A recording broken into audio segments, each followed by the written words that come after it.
Hello everyone, welcome back to this channel. In this video, I'm going to show you how to see stories archive on Instagram. Now let's get started.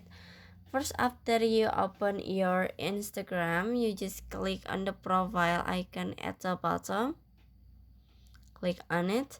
And after this, in here, you just click on three lights icon at the top.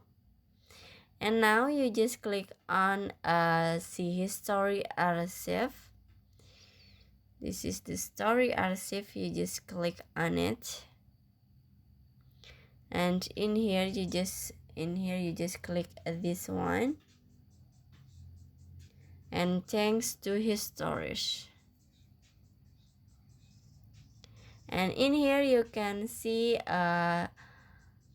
history archive on Instagram. I hope you found this video to be helpful. If you enjoy the content, please consider like, comment, and subscribe down below. Bye bye.